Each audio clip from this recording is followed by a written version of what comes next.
자, 우리 두 번째 시간입니다. 두 번째 시간에는 자연재해와 인간의 삶에 대해서 학습하도록 하겠습니다. 여러분, 자연재해 우리가 얼마 전에도 폭설이 내려서 굉장히 여러 피해를 입은 걸 직접 경험을 했었죠. 선생님이 몇몇 반에 수업을 하면서 선생님도 지난 그때 3월 1일에 눈이 많이 오는 날 고속도로에 있다가 정말 크게 다칠 뻔한 적이 있다. 이런 얘기를 한 적이 있는데 자연재해가 인간 삶에 막대한 피해를 주고 그래서 인간은 이를 대비하기 위해서 다양한 방법을 고안하기도 하는데요. 바로 이러한 자연재해라는 것은 인간이 만들어낸 것이 아니라 기후나 지형 같은 자연 환경적인 요소들이 인간의 안전한 생활을 위협하면서 피해를 입히는 모든 현상들을 자연재해라고 합니다. 자연재해는요, 유형이 있는데요. 첫 번째, 이제 기후와 관련된 재해가 있고요. 두 번째는 지형과 관련된 재해가 있습니다. 첫 번째, 기상재해, 즉, 어떤 날씨의 변화로 인한 그런 자연재해에 대해서 알아보도록 하겠습니다. 근데 여러분, 여기 내용들은 어렵지가 않아요. 여러분들이 이미 들어본 내용들이 굉장히 많고, 우리가 뉴스나 일기예보에서 들었던 내용이 많기 때문에 아마 내용을 보면 어떤 재해인지 바로바로 알 수 있을 거예요. 자, 첫 번째부터 볼까요? 일시에 많은 비가 내릴 때 발생해서 시가지와 농경지가 침수되는 것을 우리가 어떤 자연재해라고 하나요? 그렇죠. 바로 홍수라고 얘기를 합니다. 그쵸? 근데 요즘에 홍수는 비가 많이 와서 발생하기도 하지만 인위적으로 어떤 하수도가 막혀 있을 때 물이 배수가 잘 되지 않아서 교통로가 이제 침수되는 그런 일들이 발생하기도 하는데요. 어쨌든 인간이 영향을 주는 부분이 있긴 하지만 가장 근본적으로는 비가 많이 내리기 때문에 발생하는 그런 자연재해가 바로 홍수가 되겠습니다. 자, 두 번째는요, 반대 상황인 거죠. 오랫동안 비가 내리지 않아서 발생하는 것이고요. 이제 먹을 물도 부족해지고, 또 농사를 지을 용수도 부족해지는 현상이에요. 지금 봄에 비가 많이 오지 않으면 이런 현상이 많이 발생하는데, 다행히도 올해 봄에는 그래도 비가 어느 정도 와줘서 이러한 재해를 조금 막아줄 수는 있겠죠. 자, 이건 뭘까요? 바로 가뭄입니다. 가뭄. 비가 내리지 않는 것. 그래서 앞에서도 봤었지만 우리가 전통적으로 벼농사를 이제 짓던 사회이기 때문에 이 비가 오는 것이 굉장히 중요해서 비가 오지 않으면 국가에서 기후재해를 지낸다거나 그런 일들이 있었다고도 얘기를 했었잖아요. 그렇죠? 그래서 이제 아주 중요한 자연재해가 되겠고요. 또 세 번째, 우리가 3월 1일에 영동 지역에 굉장히 많은 눈이 왔었어요, 실제로. 그래서 많은 눈이 단시간에 집중해서 내렸죠. 정말 3월이라고, 우리가 이제 봄이 왔구나 생각을 했는데, 갑자기 많은 눈이 내려가지고 굉장히 당황을 한 적이 있어요. 자, 이게 바로, 폭설이에요. 눈이 많이 내리는 것. 선생님이 희한하게 눈을 몰고 다니는지 몇 년 전에 강릉에서도 엄청나게 오랫동안 폭설이 내린 적이 있거든요. 거의 한 일주일 정도 폭설이 내려서 막 그때 2m씩 눈이 쌓이고 그랬었어요. 그래서 정말 그냥 일반 제설차가 다니는 게 아니라 그러니까 제설차가 다니면 포크레인이 와서 그 눈을 퍼가지고 그 강릉 남대천에 막 버리고 이럴 정도로 굉장히 눈이 많이 온 적이 있었는데 속초에서도 또 이런 눈이 많이 오는 폭설을 겪어서 정말 눈은 굉장히 무섭다라는 것을 선생님은 느끼고 있는데 여러분은 아직 그런 피해를 직접적으로 겪어보지 못하면 사실 눈이 많이 오는 걸 좋아할 수도 있는데 그쵸, 좋아할 수도 있겠죠. 많은 친구들이 눈이 오면 뭐 눈사람도 만들고 할 수 있으니까. 올해는 또 눈오리가 유행해가지고 오리도 많이 만들었잖아요. 근데 실제로 이렇게 눈이 오면 이 교통이 굉장히 혼란스러워진다는 거예요. 도로에 눈이 쌓이면 차들이 통행하기가 어렵기 때문에. 그리고 비닐하우스나 아니면 부실한 그런 지붕이 약한 부분, 이런 건축물이 붕괴되는 경우도 있거든요. 우리가 눈이 별로 무겁지 않다라고 생각하는데 수분을 머금고 지붕 위에 이렇게 올려져 있고 장시간 눈이 오면 계속 이게 다져지기 때문에 굉장히 무게가 무겁다고 해요. 그래서 눈을 빨리빨리 치워주지 않으면 실제로 이 건축물이 붕괴되는 경우가 있고 과거에 그 선생님이 아까 강릉에 눈이 많이 왔다고 했을 때 그때가 이런 동해안 지역에 눈이 대대적으로 많이 왔었는데 실제로 그 대학교 신입생 환영회 그 그를 하는 체육관에서 건물이 무너져가지고 사상자가 발생하는 일도 있었어요. 굉장히 무서운 자연재해 중에 하나입니다. 자, 마지막 자연재해는 뭘까요? 열대 해상에서 발생해서 중위도 지방으로 이동하는 열대 저기압. 여러분 그럼 이게 뭔지 아시겠나요? 자, 이게 바로 뭐냐면 태풍이에요. 태풍. 태풍은 다른 말로 우리가 이동성 열대 저기압 이라고 하고요. 실제로는 이 이동성 열대 저기압이 이 태풍의 실제 이름이라고 할 수 있어요. 그런데 이게 각 지역으로 이동해 오면 다른 이름으로 부르는데 우리는 이것을 태풍이라고 하고, 뭐 미국에서는 허리케인, 동남아시아에서는 사이클론, 뭐 호주 등지에서는 윌리윌리 이런 식으로 부르거든요. 여러분 학습지에도 그림이 아마 지도가 있을 거예요. 그래서 만들어지는 그 화살표 방향, 이동하는 방향을 보면 주로 따뜻한 저위도의 열대 바닷가에서 이제 강한 태양 에너지 때문에 그것을 강한 뜨거운 태양 에너지를 에너지원으로 해서 이 소용돌이가 생기게 되고, 그것이 이제 기압이 굉장히 낮은 공기의 덩어리가 바람을 타고 중위도 지역으로 이동하게 되는 겁니다. 계절적으로는 여러분 주로 언제 발생할까요? 여름에 주로 발생을 해요. 초가을까지 발생을 하고 주로 강한 바람과 많은 비를 동반합니다. 그래서 어떤 태풍은 굉장히 풍속이 강하기 때문에 이 바람에 의한 피해가 많은 경우도 있고, 또 어떤 태풍은 또 비가 많이 내려서 이런 홍수로 인한 피해를 유발하기도 해요. 혹은 이 둘 다를 모두 갖추고 있어서 우리가 이 둘에 의한 피해를 동시에 입기도 하죠. 우리가 각각의 사진을 좀 보도록 할게요. 여기서 이 네 번째 사진 있죠. 이 사진이 바로 우리나라에서 실제로 태풍 피해를 겪었던 지역의 사진이에요. 이 굉장히 바람이 강하고 또 많은 비를 동반했기 때문에 이렇게 바람에 신호등이 넘어진 걸 볼 수 있고요. 그리고 물에 잠겼던 곳에서 막 이런 쓰레기 같은 물질, 자동차도 물에 잠겼겠죠. 이런 게 물에 의해서 떠내려 오다가 물이 빠진 뒤에 이렇게 잔재가 남아있는 걸 볼 수가 있고요. 나머지 사진들도 하나씩 보면은 이 첫 번째 전부 우리나라 여러분 사례예요. 이것도 이제 홍수가 나서 차들이 막 물에 잠긴 모습을 볼 수가 있어요. 작년 여름에도 속초에 상당히 또 많은 비가 와가지고 이제 그 우리 학교로 오는 경찰서 주변 지역이 물에 잠기거나 조양동 일대가 도로가 물에 이렇게 많이 물이 차오른 경우가 있었거든요. 그래서 우리 지역들도 이 저지대 지역들은 항상 홍수 피해에 대비를 하고 있어야 돼요. 자, 그리고 두 번째는 가뭄입니다. 속초도 가뭄을 겪은 적이 있죠. 그래서 단수가 되어서 일정 시간에만 물이 나온 적이 있었는데 실제로 강수량이 적으면 이렇게 땅이 쫙쫙 갈라지는 모습을 볼 수 있고, 당연히 농작물도 자랄 수가 없겠죠. 자, 그리고 이 사진은 바로 이제 폭설의 사진입니다.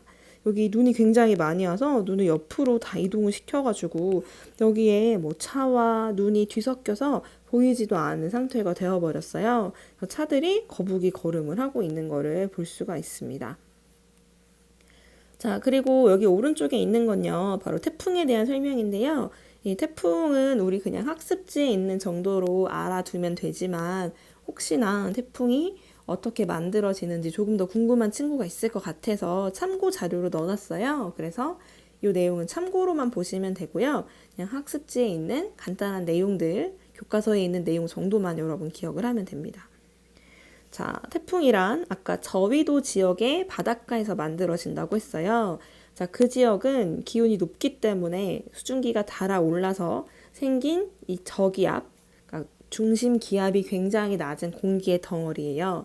이게 주위에 습한 공기를 빨아들여서 강한 회오리 바람을 품고 고위도 지역, 특히 이제 이 태풍은 수증기, 뜨거운 수증기를 계속 이렇게 포함을 시키면서 성장을 하거든요. 근데 중위도를 벗어나면 이제 뜨거운 이 수증기를 얻기가 힘든 환경이 되잖아요. 그래서 점차 없어지는 거예요. 그래서 중위도에 강한 영향을 미치고 고위도로 갈수록 점차 소멸하는 모습을 볼 수가 있어요.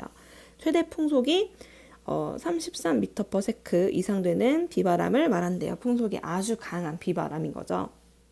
자, 그래서 아까 선생님이 이제 각각의 우리가 그 태풍과 똑같은 다른 바람, 그러니까 태풍과 똑같은 이동성 열대 저기압이 다른 지역에 가면 이름이 다르게 불린다고 했는데요.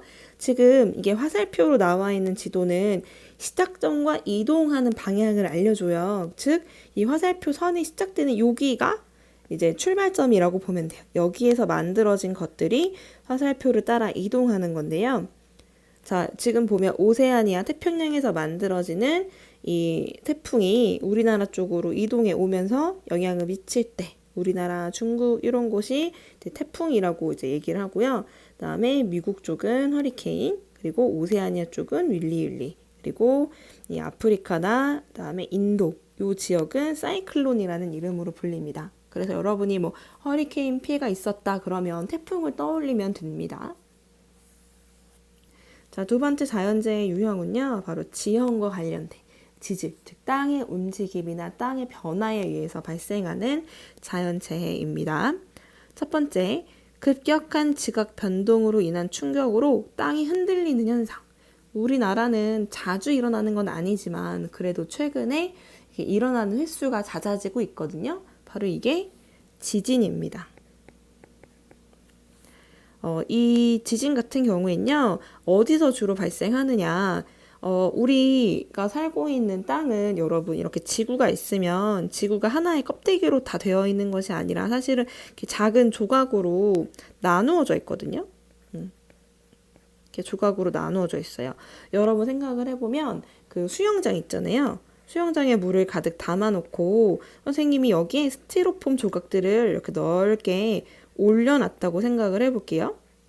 사실 지구의 모습이 이렇거든요. 지구 내부에 이 겉에 껍질과 바로 맞닿아 있는 밑에 부분은 물처럼 이렇게 움직이는 유동성을 갖고 있는 물질로 되어 있고 그 위에 우리가 밟고 서 있는 땅은요, 이렇게 조각난 형태로 이렇게 그러니까 유동성을 가진 물질 위에 띄워져 있다고 생각을 하면 돼요.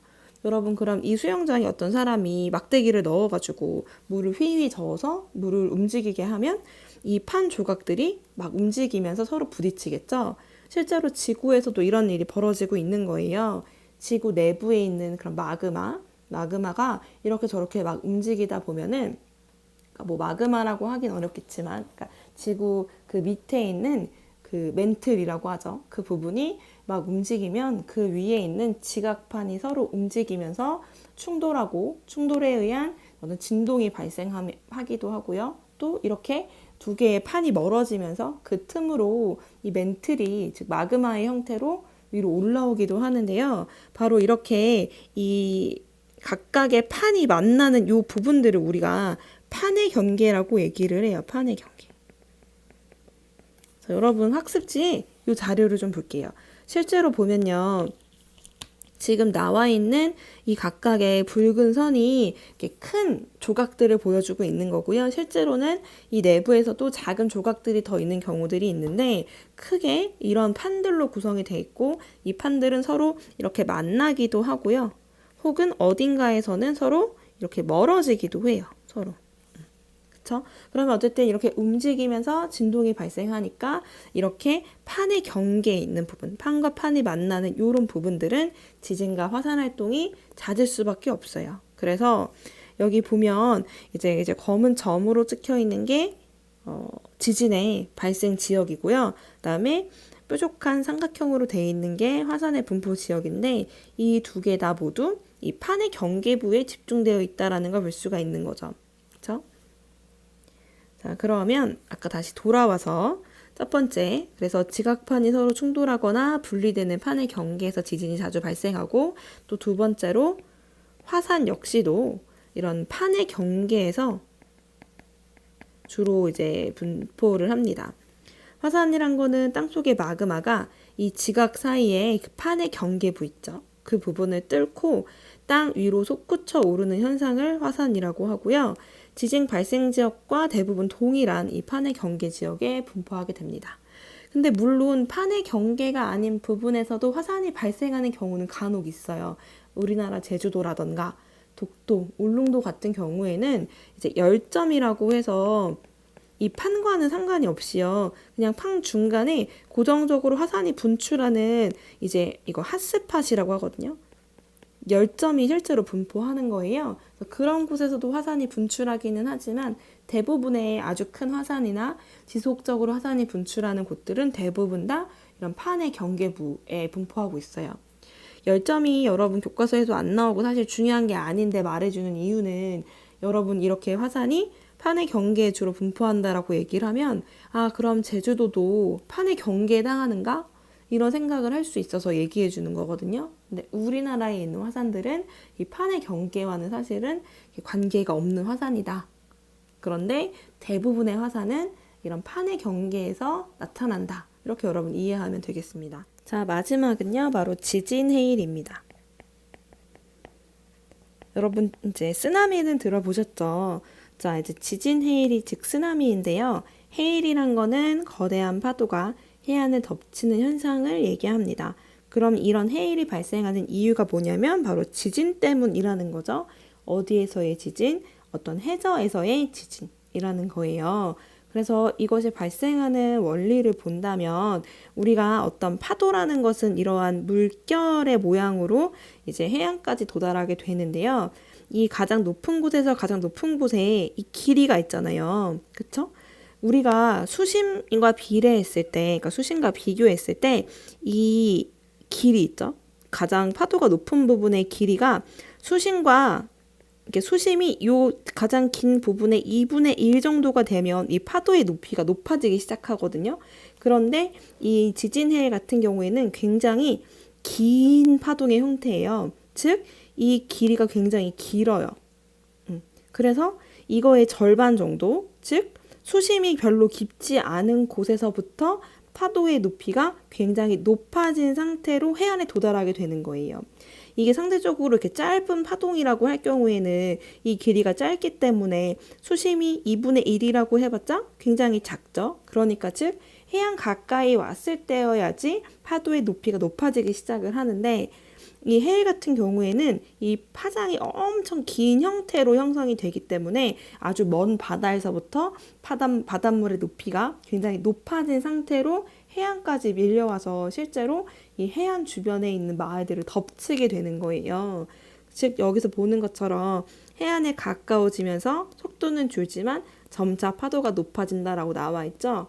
즉 이렇게 파도가 높아지는 지점이 이제 가까운 바다가 아니라 먼 바다에서부터 점차 이 파도의 높이가 높아지기 때문에 굉장히 큰 파도를 만들게 되는 겁니다.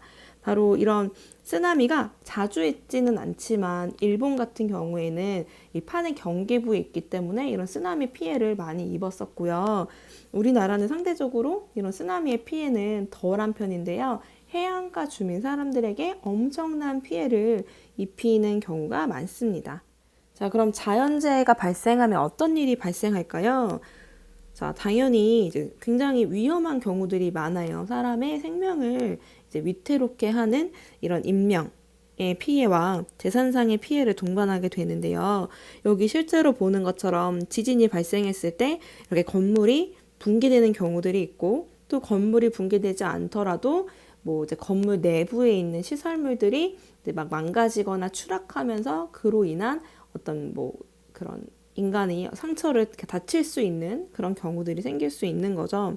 그래서 우리가 늘 재난안전 대책 그런 뭐 훈련을 하잖아요.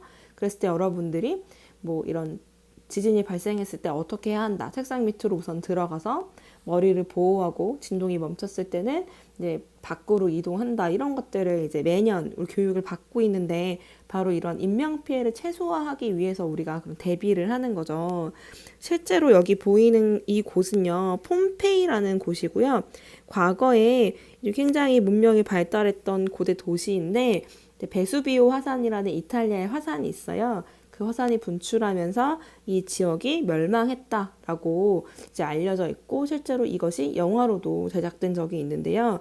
여러분들이 나중에 이제 여행을 가면 이탈리아 여행을 가잖아요. 그러면 실제로 이 폼페이에 직접 가볼 수가 있어요.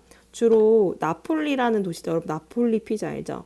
나폴리 피자가 유명한 나폴리라는 도시 남부 지역으로 가서 기차를 타고 한 30분? 1시간 정도면 도착할 수 있는 곳이 폼페이인데요. 거기 가면 여러분 실제로 선생님이 찍은 사진인데 여기 사람이 지금 웅크리고 있는 모습이 보이죠. 이 폼페이 유적지에서 발견된 사람의 피의 모습이에요. 굉장히 고통스러워하면서 눈과 코, 입을 가리고 있는 모습을 볼 수가 있어요. 근데 이거를 보여주면 학생들이 항상 그런 걸 물어봐요. 이 안에는 실제 사람이 있는지 궁금해하는 거예요. 이 안에 사람이 없어요. 근데 이제 이게 어떻게 만들어지게 됐냐, 이게 사람이 아니라고 하면 이런 거예요. 이 폼페이 유적지가 이제 발견이 되고 이제 학자들이 이 지역을 막 다니다 보니까 이상한 구멍 같은 게 있다는 거죠. 뻥 뚫려 있는 형태, 동굴 같은 게 있어서 이 구멍의 정체는 뭘까 생각이 든 거예요. 그래서 그 구멍에다가 직접 이런 이제 굳어지는 석고 뭐 이런 액체를 부은 거예요. 그리고 나서 그거를 이제 해체해봤더니 이런 사람의 형상이 남아있던 거죠. 왜냐하면 사람을 덮쳤을 때 굉장히 많은 열로 인해서 인체는 금방 이제 뭐 불타서 없어지지만 인간이 있던 그 빈 공간이 남아있어서 그 빈 공간이 이런 형태로 지금 우리 눈에 보이게 되는 거예요. 이 사진만 보더라도 사실 되게 끔찍하잖아요. 얼마나 고통스러워하고 있는지 우리가 느낄 수가 있으니까. 그래서 정말 이 자연재해가 굉장히 무섭구나라는 거를 이런 자료를 통해서 볼 수 있고요. 한 나라, 한 도시를 멸망시키게 만들 정도로 굉장히 무서운 것이 바로 자연재해입니다. 이런 뭐 생산 및 생활 공간도 훼손이 되고 건물, 도로, 통신 설비 이런 사회 기반 시설들이 파괴되기 때문에 이런 것들을 보면 인간의 힘이 정말 미약하다라는 것, 자연의 힘 앞에서는 정말 인간은 나약한 존재구나라는 거를 정말 여실히 깨닫게 되는 것 같아요. 자, 그러면 우리가 이런 자연재해에 대한 피해를 최소한으로 하기 위해서 어떠한 노력을 해야 하느냐라고 했을 때는요, 우리가 먼저 이런 자연재해가 발생할 것이다 라는 그런 예측을 사실은 해야 되는 거죠. 그쵸? 그러니까 우리가 쓰나미 같은 경우에도 이 지진이 발생하는 곳을 미리 계속 그 지진파를 통해서 관찰을 하고 실제 그 뭐 태평양 한가운데서 지진이 발생했을 때 우리나라 해역까지 도달하는 시간은 측정할 수가 있어요. 그래서 그런 것들을 통해서 미리 이런 해안가에 있는 배들을 철수하고 시설물을 고정함으로써 대비할 수도 있고 또 뭐 홍수가 나는 뭐 비가 굉장히 많이 온다 그러면 하수도 시설을 정비해서 물이 빨리빨리 빠질 수 있도록 그렇게 준비를 하는 것도 하나의 방법이 되겠죠. 또 비가 안 올 때를 대비해서 저수지를 만든다던가 댐을 건설한다던가 이런 방법들이 이제 피해를 최소화하기 위한 인간의 대책이라고 볼 수 있어요. 자, 그리고 우리가 뭐 사실 코로나19 같은 경우에도 자연재해라고 볼 수 있잖아요. 그러니까 뭐 자연재해까지는 아니지만 어쨌든 우리가 예측하지 못한 어떠한 그런 큰 그런 사회적인 문제인데, 자, 이럴 때 우리 국가에서 코로나19 치료비나 이런 것들을 모두 지원하고 있잖아요. 왜냐하면 우리가 이 안전하고 쾌적한 환경에서 살 권리가 있기 때문에 이 정부가 그런 코로나19에 대한 치료비나 지원이라던가 뭐 예방활동 이런 것들을 하고 있는 것처럼 자연재해 역시도 우리가 쾌적한 환경에서 또 안전한 환경에서 살 권리가 있기 때문에 이런 안전시설을 계속 대비해서 구축하면서 자연재해를 해야 되기 때문에 이제 정부에서는 이런 자연재해를 예방하기 위한 대책을 꼭 수립을 해야 한다는 겁니다. 자, 그러면 우리가 이런 지금 배웠던 자연재해와 관련된 문제들이 어떤 식으로 출제가 되는지를 한번 보도록 할게요. 작년 11월에 나왔던 문제고요. 자, 이렇게 나와 있어요. 밑줄 친 기억, 리을에 대한 옳은 설명만을 보기에서 고른 것은 여러분이 혹시나 이 문제를 지금 풀 친구들은요, 영상을 잠시 멈추고 문제를 풀고 나서 같이 한번 답을 맞춰보면 좋을 것 같아요. 자, 문제 푸셨나요, 여러분? 정답은 몇 번일까요? 옳은 설명만이니까 정답은 1번이 돼요. 사실 되게 쉬운 문제예요. 여러분이 그냥 적당히 어느 정도의 어휘 수준만 갖춘다면 그냥 문제를 해결할 수 있을 만큼 되게 난이도가 낮은 문제인데요. 좀 이 말이 어려워가지고 당황할 수 있어요. 첫 번째부터 볼게요. 자, 환태평양 조산대에 위치한 멕시코는 2017년 강한 지진으로 인해 최소 90명이 사망하고 수백만 명의 이재민이 발생하였다. 그랬어요. 자, 기억은 지각판의 움직임이 활발한 지역이다. 근데 어떻게 알 수 있냐면 강한 지진이 발생했다면서요. 그렇죠? 그러니까 지진은 주로 판의 경계 부분. 그쵸? 지각판의 움직임이 활발한 부분이라는 거 여러분 알 수가 있으니까 기억은 맞아요. 환태평양 조산대를 굳이 모르더라도. 네, 환태평양 조산대는 어떤 거냐면요. 여러분 여기서 보면 이렇게 태평양을 둘러싸고 있는 요 판의 경계 부근을 우리가 환태평양 조산대라고 불러요. 환태평양 이런 말 자체가 환이 둘러싸고 있다. 태평양, 그러니까 태평양을 둘러싸고 있다라는 뜻이고요. 조산대라는 건 사실은 이게 조산운동이라는 건요. 산을 만든다는 거예요. 산을 만드는 거. 산을 만드는 작용은요. 습곡이나 단층 같은 게 있거든요. 즉 지층이 휘거나 끊어지는 현상이에요. 그러니까 이런 그 활동으로 인해서 산이 만들어지는데 이런 게 활발한 것이 바로 이제 조산대라고 하거든요. 그러니까 습곡이나 단층이 활발한 것이 조산대고 산이 만들어지는 곳, 즉 화산 활동으로 인해서도 여러분 산이 만들어질 수도 있잖아요. 그래서 우리가 이러한 판의 경계 부분을 환태평양 조산대라고 부르고요. 뭐 알프스에서 히말라야까지 연결되는 부분은 알프스 히말라야 조산대라는 이름으로 따로 각각의 명칭이 있는 거예요. 그래서 여러분 조산대라는 이름이 좀 어렵더라도 환태평양 조산대라는 거는 태평양을 둘러싸고 가운데 태평양 바다죠. 둘러싸고 이렇게 판의 경계 부분이 이어져 있는 곳들을 얘기하는구나. 이런 거 여러분 이해한다면 쉽게 문제를 여러분 풀 수가 있어요. 자, 니은은 안전권이에요. 자, 그럼 니은 설명 봤더니 이 니은은 안전하고 쾌적한 환경에서 살아갈 권리, 안전권 맞죠? 여러분이 아마 그 인권, 기본권 할 때도 요 안전권에 대해서 아마 학습을 했을 거예요. 자, 그럼 디귿을 볼게요. 폭염. 여러분 폭염이 뭐예요? 매우 더운 거죠. 그러니까 더운 기온이 계속적으로 지속되는 걸 이제 폭염이라고 하는데 여기 디귿 설명 볼게요. 디귿은 시가지와 농경지 등의 침수 피해. 침수라는 건 물에 잠기는 거잖아요. 이거는 홍수를 얘기하는 거니까 당연히 폭염과는 관계가 없어요. 그쵸? 자, 그리고 리을은 가뭄인데요. 자, 여기 리을 설명을 보면 리을은 열대 저기압이 통과할 때 주로 발생한다. 열대 저기압. 이동성 열대 저기압은 바로 뭐였어요? 태풍이었죠. 태풍 여러분 올 때 가뭄 많이 생기나요? 아니죠. 정답은 1번. 아주 쉬운 문제였어요. 자, 그럼 우리가 교과서를 통해서 나머지 내용 정리하고 오늘 마무리하도록 하겠습니다. 자, 교과서 50페이지 자료를 같이 보겠습니다. 여기 사진을 볼 텐데요. 아까 선생님이 보여준 사진보다 더 가슴 아픈 사진이네요. 많은 분들이 이렇게 죽은 걸 볼 수가 있는데 이 폼페이 유적은요. 79년, 여러분 1879년 아니고 그냥 79년이에요. 그러니까 진짜 정말 오래된 거죠. 지금 2021년인데 이땐 79년 8월 24일에 베수비오 화산이 폭발하면서 화산재가 폼페이 전체 시가지를 2, 3m 두께로 뒤덮였대요. 이 때문에 폼페이는 순식간에 폐허가 됐고 현재는 화산의 피해가 생생하게 남아있는 폼페이를 보려고 세계 각지에서 수많은 관광객이 방문한다는 거죠. 이만큼 굉장히 인간의 생명을 앗아가는 굉장히 무서운 것이 바로 자연재해라는 건데요. 이 밑에는 이제 태풍의 영향이 나와 있어요. 문제는 따로 풀지 않고 자료만 한번 읽어볼게요. 태풍 차바에 의한 피해. 태풍은 필리핀 부근의 바다에서 발생하여 우리나라, 일본, 중국 등에 영향을 미치는 열대 저기압이다. 그쵸? 초속 17m 이상의 강한 바람, 그리고 많은 비를 동반하는 거예요. 18호 태풍 차바는 10월 4일, 5일 이틀간 우리나라 남부지방을 핥히고가 큰 피해를 주었대요.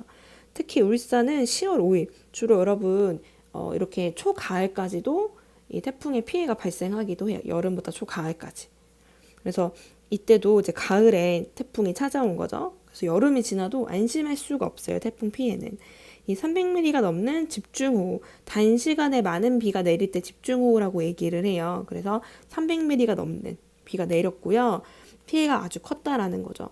울산에서는 주민 약 150명이 대피했고 공장 21곳이 침수돼서 생산시설 가동이 중단되었다. 도로는 561곳이 침수됐고 그 다음에 제방은 13곳이 무너졌대요. 가로수가 넘어지거나 농경지가 물에 잠기는 등 기타 시설물 피해는 201건으로 집계되었다. 재산 피해액은 2천억 원에 달할 것으로 보인다 라고 하는 거죠.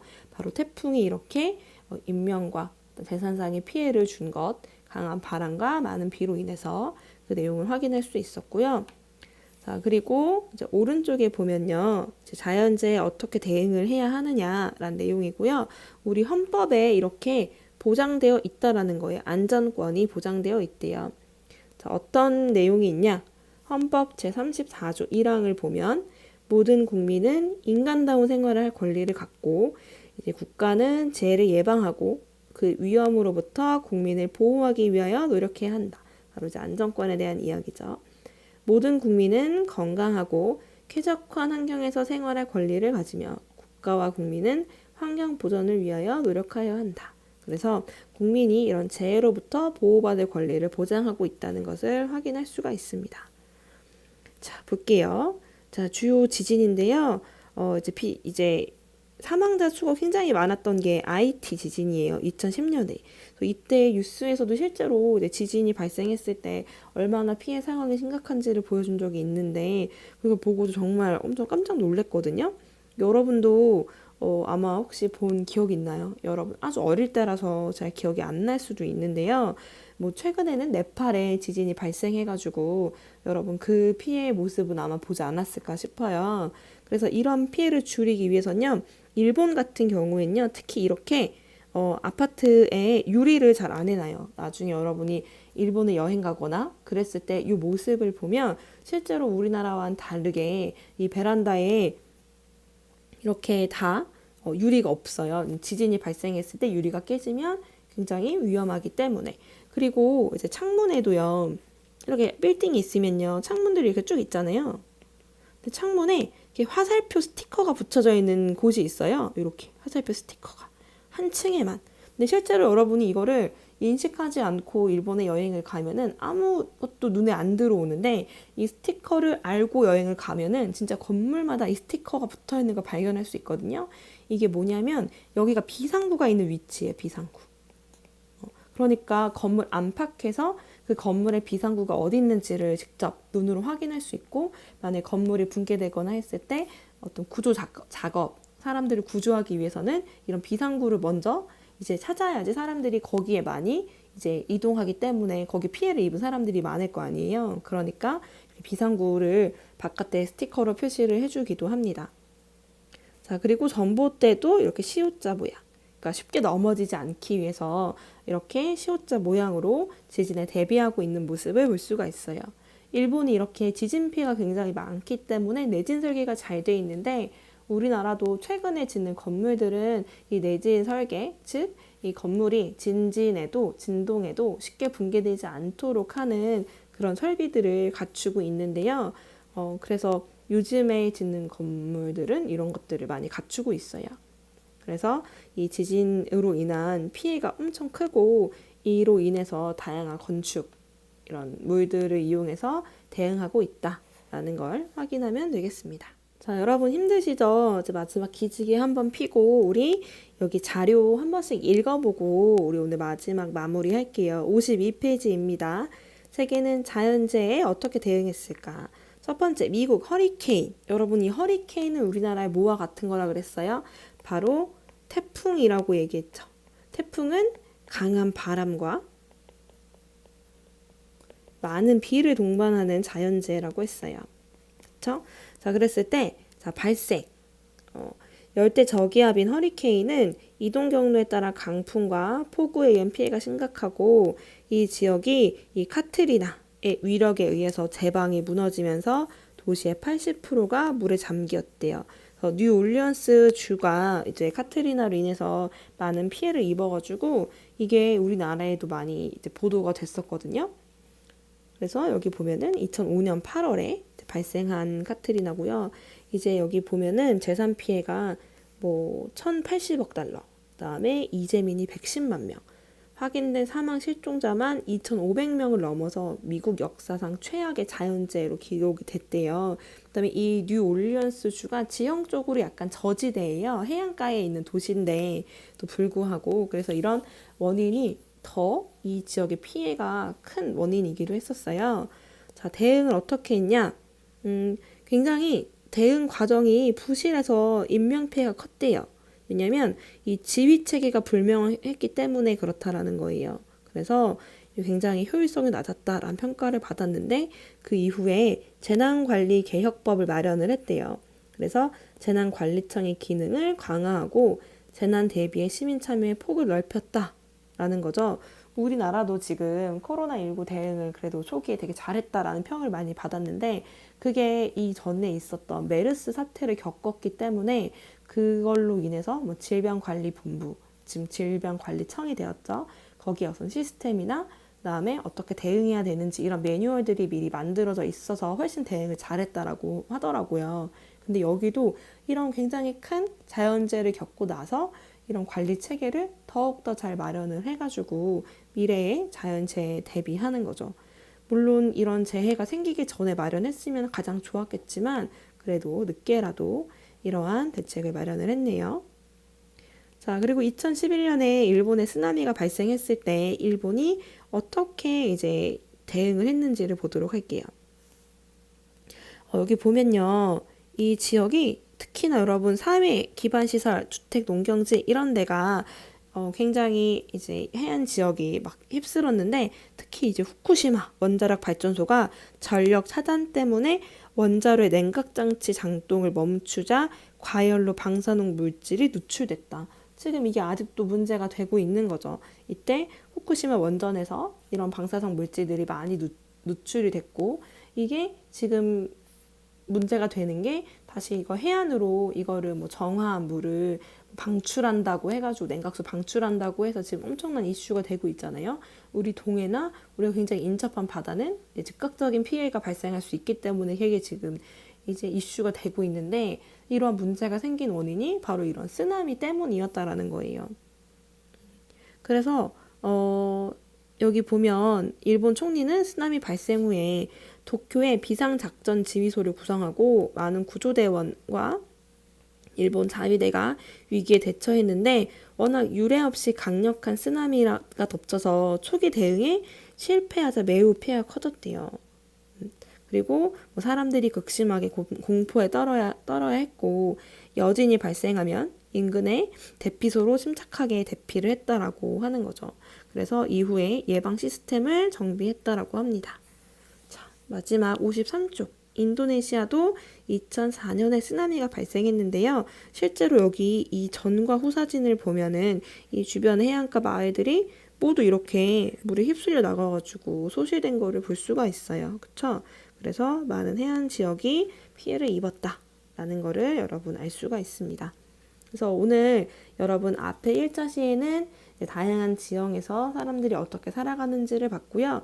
이 두 번째 시간에는 이제 기상에 의한 자연재해하고 그리고 어떤 이런 지형적인 자연재해, 지질 현상에 의한 자연재해를 봤어요. 그리고 문제까지도 풀어봤으니까 여러분 한 번 더 교과서를 읽으면서 정리해 보시고요. 혹시 궁금한 거 있으면 우리가 등교할 때 여러분 메모했다가 질문하거나 비공개 댓글로 여러분 남겨주시면 될 것 같아요.